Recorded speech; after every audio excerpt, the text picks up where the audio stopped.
Chapter 22 of Frankenstein or the Modern Prometheus by Mary Shelley. The voyage came to an end. We landed and proceeded to Paris. I soon found that I had overtaxed my strength, and that I must repose before I could continue my journey. My father's care and attentions were indefatigable, but he did not know the origin of my sufferings, and sought erroneous methods to remedy the incurable ill. He wished me to seek amusement in society. I abhorred the face of man. Oh, not abhorred! They were my brethren, my fellow beings, and I felt attracted even to the most repulsive among them, as to creatures of an angelic nature and celestial mechanism. But I felt I had no right to share their intercourse. I had unchained an enemy among them whose joy it was to shed their blood and to revel in their groans. How they would each and all abhor me and hunt me from the world did they know my unhallowed acts, and the crimes which had their source in me. My father yielded at length to my desire to avoid society, and strove by various arguments to banish my despair. Sometimes he thought that I felt deeply the degradation of being obliged to answer a charge of murder, and he endeavored to prove to me the futility of pride. "Alas, my father," said I, "how little do you know me! Human beings, their feelings and passions, would indeed be degraded if such a wretch as I felt pride. Justine, poor unhappy Justine, was as innocent as I, and she suffered the same charge. She died for it, and I am the cause of this. I murdered her. William, Justine, and Henry, they all died by my hands." My father had often, during my imprisonment, heard me make the same assertion. When I thus accused myself, he sometimes seemed to desire an explanation, and at others he appeared to consider it as the offspring of delirium, and that during my illness some idea of this kind had presented itself to my imagination, the remembrance of which I preserved in my convalescence. I avoided explanation, and maintained a continual silence concerning the wretch I had created. I had persuasion that I should be supposed mad, and this in itself would forever have chained my tongue. But, besides, I could not bring myself to disclose a secret which would fill my hero with consternation, and make fear and unnatural horror the inmates of his breast. I checked, therefore, my impatient thirst for sympathy, and was silent when I would have given the world to have confided the fatal secret. Yet still, words like those I have recorded would burst uncontrollably from me. I could offer no explanation of them, but their truth in part relieved the burden of my mysterious woe. Upon this occasion my father said, with an expression of unbounded wonder, "My dearest Victor, what infatuation is this? My dear son, I entreat you never to make such an assertion again." "I am not mad," I cried energetically.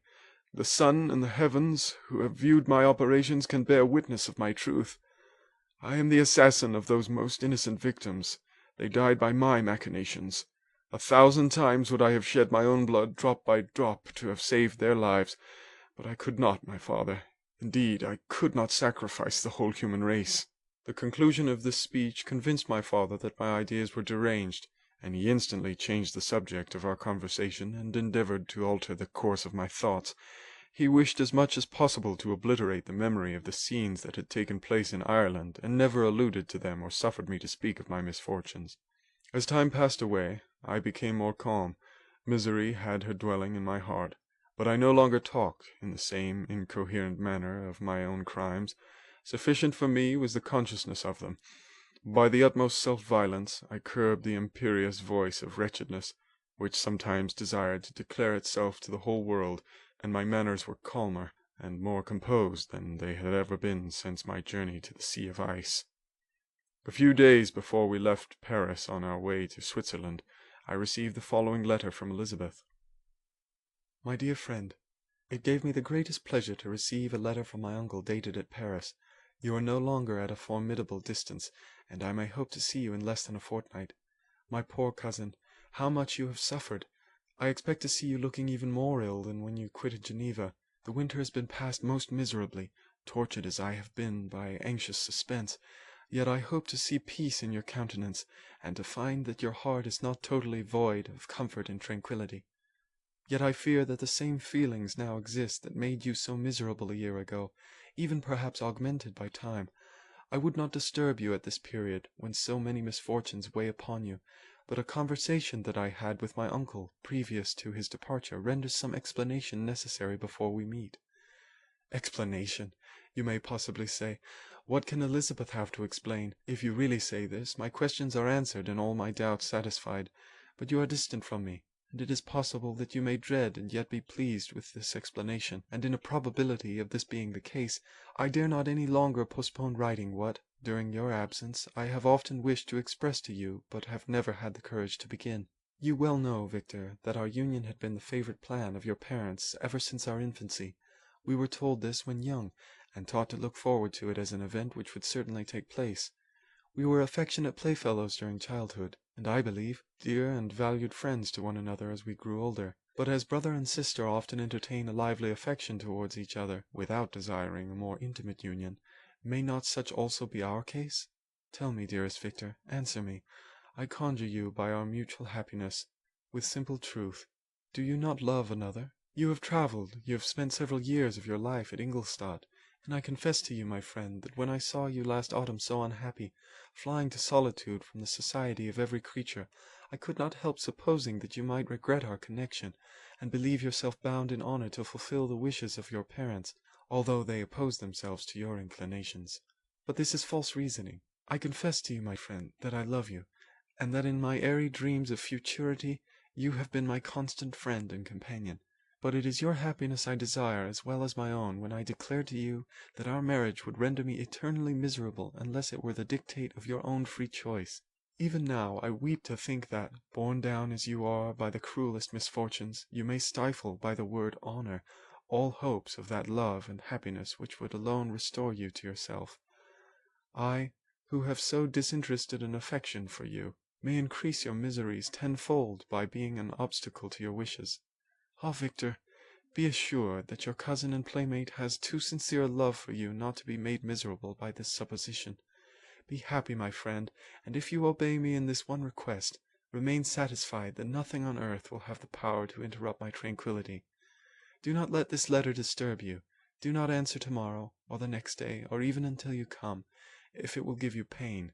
My uncle will send me news of your health, and if I see but one smile on your lips when we meet, occasioned by this or any other exertion of mine, I shall need no other happiness. Elizabeth Lavenza, Geneva, May 18th, at an undisclosed time in the 1700s. This letter revived in my memory what I had before forgotten, the threat of the fiend, "I will be with you on your wedding night." Such was my sentence, and on that night would the demon employ every art to destroy me and tear me from the glimpse of happiness which promised partly to console my sufferings. On that night he had determined to consummate his crimes by my death. Well, be it so. A deadly struggle would then assuredly take place, in which, if he were victorious, I should be at peace, and his power over me be at an end. If he were vanquished, I should be a free man. Alas, what freedom! Such as the peasant enjoys when his family have been massacred before his eyes, his cottage burnt, his lands laid waste, and he is turned adrift, homeless, penniless, and alone, but free. Such would be my liberty, except that in my Elizabeth I possessed a treasure, alas, balanced by those horrors of remorse and guilt which would pursue me until death. Sweet and beloved Elizabeth! I read and reread her letter, and some softened feeling stole into my heart, and dared to whisper paradisiacal dreams of love and joy. But the apple was already eaten, and the angel's arm bared to drive me from all hope. Yet I would die to make her happy. If the monster executed his threat, death was inevitable. Yet, again, I considered whether my marriage would hasten my fate. My destruction might indeed arrive a few months sooner, but if my torturer should suspect that I postponed it, influenced by his menaces, he would surely find other and perhaps more dreadful means of revenge. He had vowed to be with me on my wedding night, yet he did not consider that threat as binding him to peace in the meantime, for as if to show me that he was not yet satiated with blood, he had murdered Clerval immediately after the enunciation of his threats. I resolved, therefore, that if my immediate union with my cousin would conduce either to hers or my father's happiness, my adversary's designs against my life should not retard it a single hour. In this state of mind I wrote to Elizabeth. My letter was calm and affectionate. "I fear, my beloved girl," I said, "little happiness remains for us on earth. Yet all that I may one day enjoy is centered in you.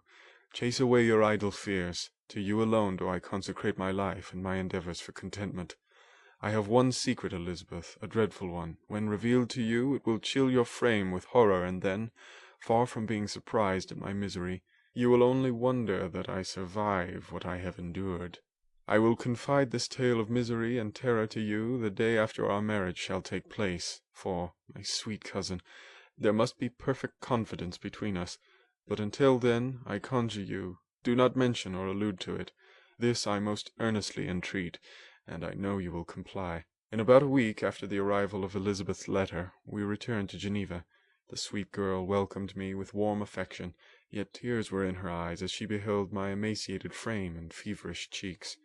I saw a change in her also. She was thinner, and had lost much of that heavenly vivacity that had before charmed me, but her gentleness and soft looks of compassion made her a more fit companion for one blasted and miserable as I was. The tranquillity which I now enjoyed did not endure. Memory brought madness with it, and when I thought of what had passed, a real insanity possessed me. Sometimes I was furious and burnt with rage, sometimes low and despondent. I neither spoke nor looked at anyone, but sat motionless, bewildered by the multitude of miseries that overcame me.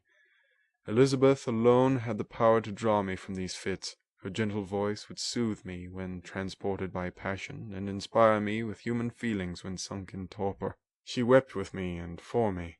When reason returned, she would remonstrate and endeavor to inspire me with resignation. Ah, it is well for the unfortunate to be resigned, but for the guilty there is no peace. The agonies of remorse poison the luxury there is otherwise sometimes found in indulging the excess of grief.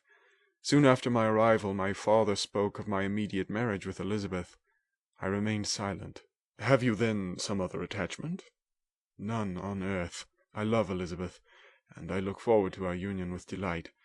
Let the day therefore be fixed, and on it I will consecrate myself, in life or death, to the happiness of my cousin." "My dear Victor, do not speak thus. Heavy misfortunes have befallen us, but let us only cling closer to what remains and transfer our love for those whom we have lost to those who yet live.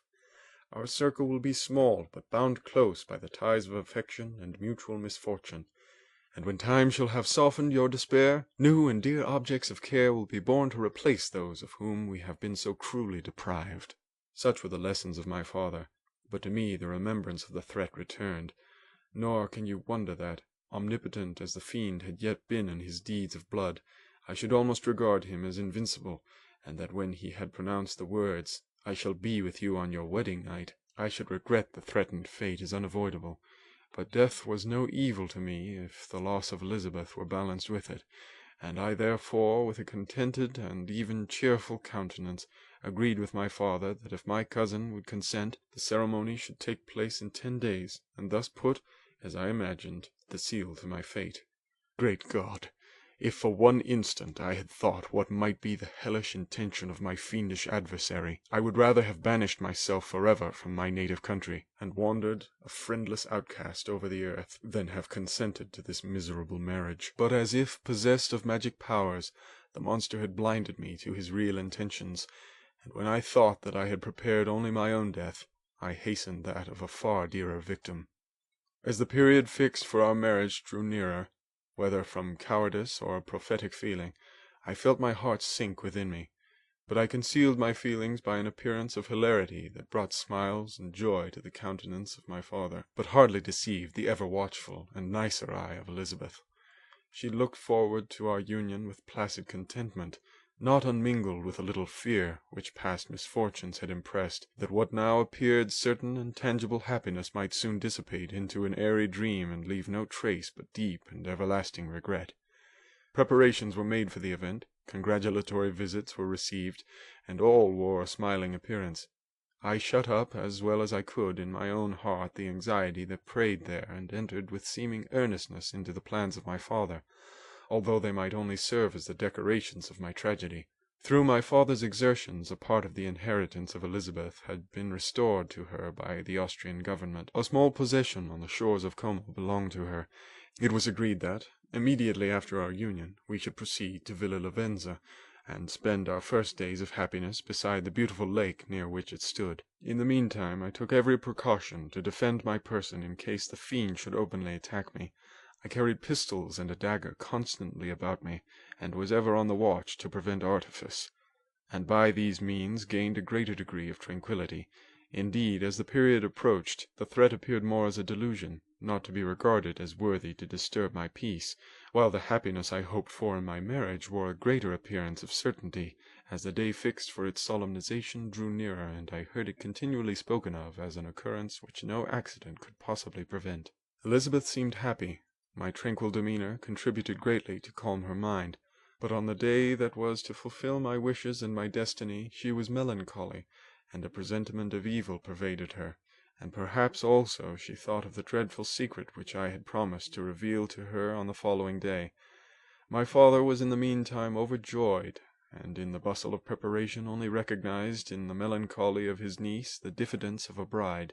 After the ceremony was performed, a large party assembled at my father's, but it was agreed that Elizabeth and I should commence our journey by water, sleeping that night at Evian, and continuing our voyage on the following day.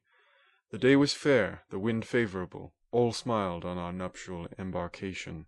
Those were the last moments of my life during which I enjoyed the feeling of happiness.